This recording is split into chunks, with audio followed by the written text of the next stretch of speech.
भगवान महादेव ने आज रास का आनंद लिया। श्री राधा जी को अपना सदगुरु मान करके आज भगवान ने, शिव जी ने अमृत ज्ञान श्री राधा जी से लिया।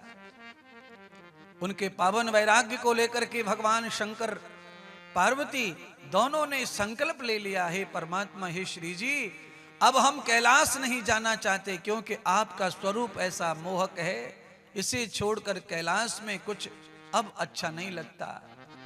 तो भगवान श्री राधा कृष्ण जी ने महादेव को ब्रज में रहने की अनुमति दी और भगवान शंकर ने कहा कि मैं अर्धनारेश्वर गोपी रूप में ही ब्रज में वास करूंगा, यहां मैं मर्द या पुरुष रूप में वास नहीं करूंगा। आज भगवान महादेव वृंदावन में क्या, पूरे ब्रज में 84 जगह भगवान ने गोपी रूप धारण किया है और ब्रज की रक्षा शंकर भगवान कर रहे हैं। वचन दे करके बोलिए गोपेश्वर महादेव की जय हो।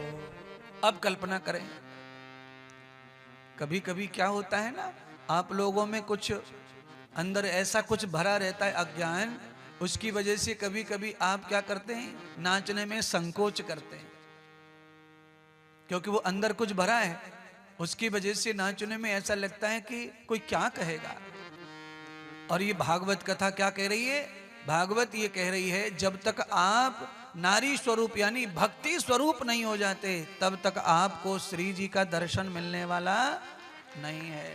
आप कौन हैं, आप कहां से आए हैं, ये सब चीज भूल जाओ, आप केवल अर्धनारेश्वर ही हैं। अच्छा बोलिए, आप अर्धनारेश्वर नहीं है तो आपको एक लड़की एक लड़का क्यों पैदा हो गया? बोलो ना, कोई तो सवाल जवाब होगा। आपको एक लड़की, पहली लड़का, फिर लड़की, पहली लड़की फिर लड़का, ये एक ही शरीर में से दोनों कैसे आ गए? दोनों नहीं, तीनों एक ही शरीर से ही आते हैं। इसीलिए उस त्रिकालदर्शी त्रिलिंग परमात्मा को प्रकट करने वाले लिंग के दाता परमात्मा, वो तीनों लिंगों में हमारे शरीर में समाये हुए हैं। किसी भी स्वरूप में आप भगवान को भजना प्रारंभ करते हैं तो आपको उनका प्यार तो मिलता ही है, पर आप जब भगवान के साथ में मैच कर लेते हैं खुद को, तो आपको प्यार नहीं, भगवान का पूरा संसार आपको ही प्राप्त हो जाता है।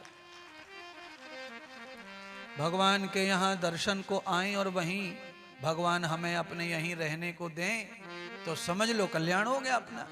फिर अब हमें फिक्र किसी चीज की नहीं है, सारी भूमि गोपाल की, सारा जगत गोपाल का, और गोपाल का जो वो हमारा।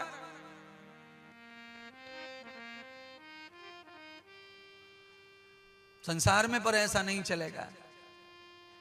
क्यों नहीं चलेगा संसार में?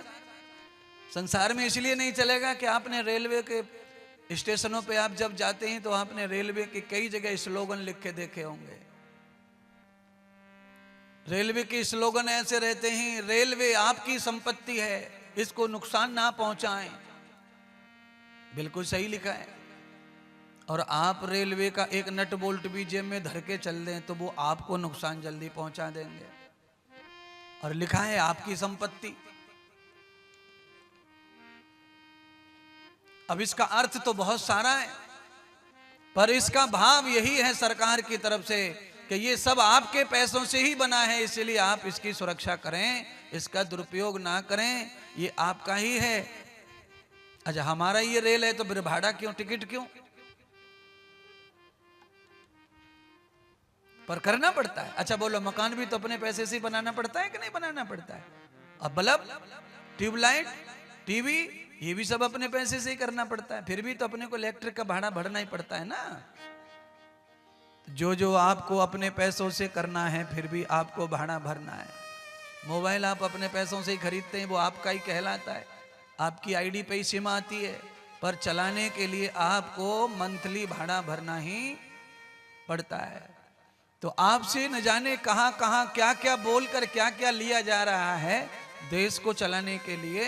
ये तो हो गई आधुनिक संसारी बातें, पर परमार्थ जो भागवत की कथा चल रही है उसमें केवल यही है कि ये जीवन परमात्मा तुम्हारी संपत्ति है, तुम्हें जब चाहे जहां चाहे से स्वीकार कर लो, जो चाहे जैसा यूज कर लो। ये परमात्मा को हमें कहना चाहिए। सरकार तुम्हें कह रही है पर तुम सरकार को कुछ नहीं कह रहे।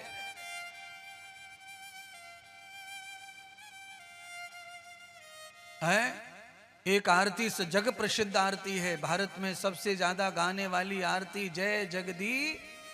हाँ, उसमें तो एक लाइन सही लिखी है? तन मन धन